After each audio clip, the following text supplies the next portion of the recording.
বাবু দাদা ভাবিরা থাকলে তো আরোই মজা লাগে, সেটা তো বলার কথাই না। এই গাছ আসসালামু আলাইকুম। তো আজকে হচ্ছে দেখো ঈদের পরের দিন, আর ঈদ তখনই মানায় যখন বাড়িতে আসে চলে যাওয়া, বিদায় নিয়ে যাওয়া ওই দিদিগুলো। আর বড় আপা এনেছিল দেখো ঝুমের জন্য এই ইদি বক্সটা, এর মধ্যে অনেক কিছুই ছিল।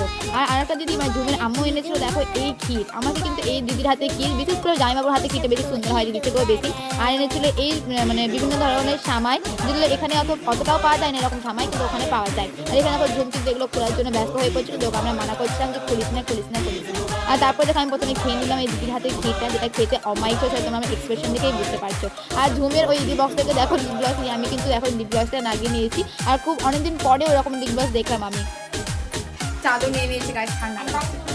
তারপরে বসে যায় দেখো লাঞ্চ করতে। আর লাঞ্চে ছিল আজকে স্পেশাল মেনুতে ছিল আমাদের পোলাও, মাংস কষা, আলু কষা, স্যালাড। আমির হাতে যে প্রত্যেকটা আইটেমে কতটা স্বাদ থাকে সেটা আমরা মুখে বলে হয়তো বোঝাতে পারবোই না। সবাই মিলে এখানে লাঞ্চ করার পর দেখো এখানে আমরা খাচ্ছি মিষ্টি। আর আমি কিন্তু দেখো ঘুমিয়েই দিন কাটাচ্ছি এই কদিন, ওই আর কি। এখানে আমি খেয়ে নিলাম মিষ্টি, আর এখানে দেখো ঝুমো খেয়ে নিল মিষ্টি। তারপরে সন্ধ্যার সময় দেখো আমার এক জামাইবাবু আছে, তো জামাইবাবুকে খেতে দিই, মানে আমার জামাই আছে, ঠিক আছে, আমার জামাইবাবু এরকম নয়, আমার জামাই আছে। আর তারপরে দেখো ঝুমরা আনাবিয়ারাও চলে আসেছে, ঝুম তো আগে এসেছে। আর আনাবিয়া কত পাকা, বাপরে বাপ, তোমরা আগেই। আর ও আমার কিন্তু মোবাইলের কভারের স্টিকারগুলো দেখে কিন্তু একেবারে অবাক হয়ে যাচ্ছে, বারবার বলছে ইমা কি ছি এরকম করছে। তারপরে চলে আসছে একবার সন্ধ্যার সময়, দেখো সব জামাইবাবু দাদা ভাবিরা সবাই মিলে আমরা এখন এবার মুড়ি খাবো। বাঙালি মানুষ তো, আমি বিশেষ করে মুড়ি খেতে পছন্দ করি না, কিন্তু যেহেতু সন্ধ্যার সময় ইফতারকে আমরা খুবই মিস করছিলাম, ওই জন্য ভাবলাম মুড়ি খাওয়া যাক। এটা ভাবির মায়ের হাতে তৈরি পাকওয়ান, যেটাকে আমি ভালো লাগে খেতে, ওই জন্য ভাবির মায়ে আমাকে দিয়ে পাঠিয়েছিল, কিন্তু আগের দিন করেননি, তার পরের দিন করেছিল। এটা হচ্ছে আমার সুন্দর একটা মেয়ে, মানে আমার দিদির মেয়ে, যে আমার থেকেও এখন তোমাদেরকে মনে হচ্ছে বড়। আর তারপরে দেখো আমরা খেয়ে নিচ্ছি চা, আর সবাই মিলে জমিয়ে একটা গল্প করলাম। আর গল্প করতে করতে আজকে আমাদের এই মুড়ি মাখাটাও শুরু হয়ে গেল। তোমাদেরকে আমি কোন ওয়ার্ডে, কোন শব্দতে, কোন ভাষায় কি করে যে বোঝাবো, এই যে ফিলিংসটা যখন বাড়িতে দিদি দাদারা আসে, জামাইবাবুরা আসে, সেটা কতটা ভালো লাগে, কতটা ভালো লাগে বোঝাতেই পারবো না আমি কোনো ওয়ার্ডে।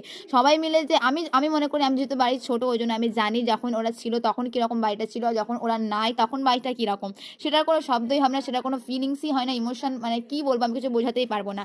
এতটা আমাকে মানে ফাঁকা ফাঁকা লাগে, সেটা আমরা জানি যে না, আমি আমার যে ছোট দিদি আছে ও আর পাপা, আমরা বুঝতে পারি যখন ওদের থাকা আর না থাকাটার মধ্যে কতটা ডিফারেন্স। এই যে দাদা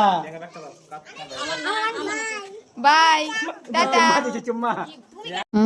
আর তারপরে দেখো সবাই মিলে কিন্তু দেখো এরা রেডি টেডি হয়ে একবারে বরযাত্রীর মতন সাজুকুজু করে বেরিয়ে যাচ্ছে একটু ঘুরু করতে, যেহেতু ঈদের পরের দিন। আর দেখো এরা বেরোতে না বেরোতে চলে আসে আমার ছোট আন্টি আর ছোট মাসির ছেলেও।